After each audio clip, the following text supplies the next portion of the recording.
মেয়েলি কণ্ঠে নিজের নামটা শুনে পিছন ফিরে তাকালাম। একটা অপরিচিত মেয়ে এগিয়ে আসছে আমারই দিকে। বয়স আনুমানিক ২৬-২৭ হবে।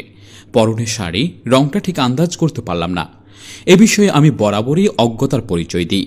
কিরে, কতক্ষণ ধরে ডাকছি তোকে, শুনতে পাস না নাকি? কাছে এসে হাঁফাতে হাঁফাতে বলল মেয়েটা। আমি একবার ভালো করে পরখ করে নিলাম।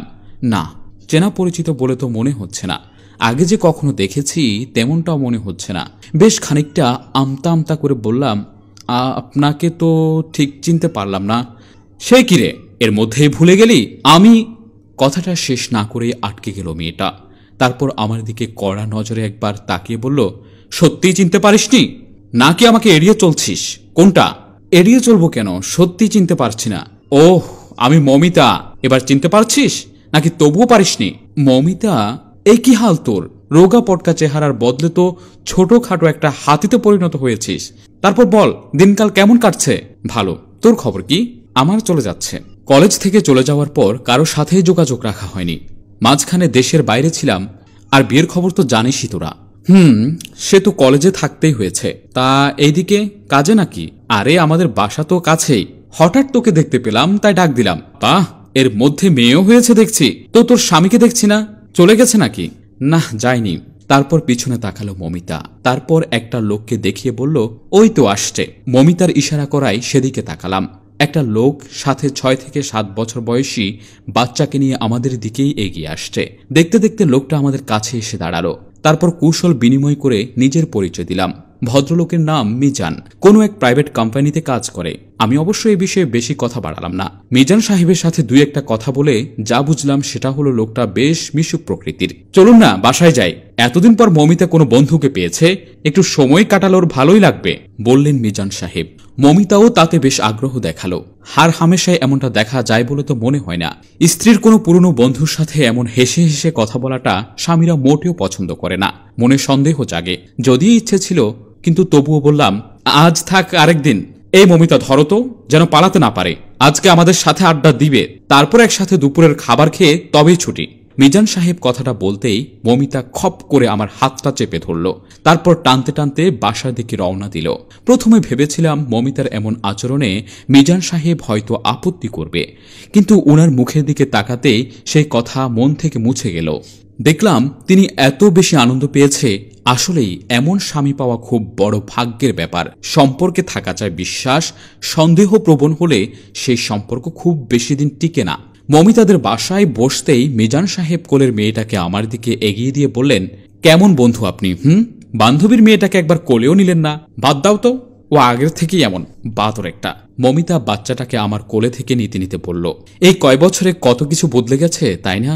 কি কি বদলে গেছে তা তো বলতে পারি না, তবে তুই রোগা পটকা থেকে হাতিতে পরিণত হয়েছিস। শুধু আমি কেন, আমাদের ব্যাচের কেউই তোকে চিনতে পারবে বলে তো মনে হয় না। আমার কথাটা শুনে মিজান সাহেব হো হো করে হাসলেন। তারপর হাসতে হাসতে বললেন, আর বলবেন না। আমি যখন বিয়ের ফটোগুলো বের করে দেখি তখন ভাবি এই মেয়েটাকেই বিয়ে করেছিলাম, নাকি সে অন্য কেউ। খুব শখ না? তো যাও না আরেকটা বিয়ে করো গিয়ে, যত সব। এই যে দেখছেন, কিছুই বলার জো নেই, বললেই ফুলে উঠবে। আচ্ছা, আপনারা একে সহ্য করতেন কিভাবে বলেন তো? আমি কিছু বলতে যাব, ঠিক সে সময়ে মমিতা খেকিয়ে উঠল। তারপর বলল, ও তাই না? এখন তো আমাকে সহ্য হবেই না, পুরনো হয়ে গেছি তো। তারপর নিজেদের মধ্যে বেশ কিছুক্ষণ চলল মৌখিক যুদ্ধ। এটাও যেন ভালোবাসার একটা অংশ। ওদের কথার মধ্যে আমি আর কিছুই বললাম না। মমিতার বাচ্চাটাকে কোলে নিয়ে আদর করতে লাগলাম। মমিতার স্বামী বলে উঠল, কি শুরু করলে বলো তো? এতদিন পর বন্ধুকে কাছে পেয়েছ, কোথায় একটু খোঁজ খবর নিবে তা নয়, আমার সাথে ঝগড়া শুরু করে দিলে। তা হ্যাঁ রে নীল, বউ কেমন আছে? আর থাকিস কোথায়? কিছুই তো বলছিস না। থাকি এখানেই। আর বিয়ে এখনো করা হয়নি, বাসা থেকে মেয়ে দেখছে। তা কবে বিয়ে করবি শুনি, বুড়ো হলে? উত্তর না দিয়ে একটু হাসলাম। তারপর মমিতা আর আমি নিজেদের মধ্যে কথা বলতে শুরু করলাম। কথা তেমন কিছুই নয়, সবই পুরনো দিনের কথা। কলেজের বন্ধুরা কে কি করছে, তারা কোথায় আছে, আমার সাথে দেখা সাক্ষাৎ হয় নাকি, ইত্যাদি ইত্যাদি। এর মধ্যে মিজান সাহেব বললেন, আপনারা কথা বলুন, আমার একটা কল এসেছে, জরুরি না হলে ধরতাম না, এখনই আসছি। কথাটা বলেই কানে ফোন ধরে ভেতরে গেলেন মিজান সাহেব। তারপর আরও বেশ কিছুক্ষণ আমার আর মমিতার কথা চলল। এর মধ্যে মিজান সাহেবও ফিরে এসেছেন। আড্ডাটা বেশ জমে উঠেছে। একটু পর বললাম, আচ্ছা তাহলে আসি রে, আবার দেখা হবে। আর হ্যাঁ, সব বন্ধু বান্ধব মিলে আসবো একদিন। সে কি, এখনই চলে যাবি? আর গেলে আবার তোকে পাবো কোথায়?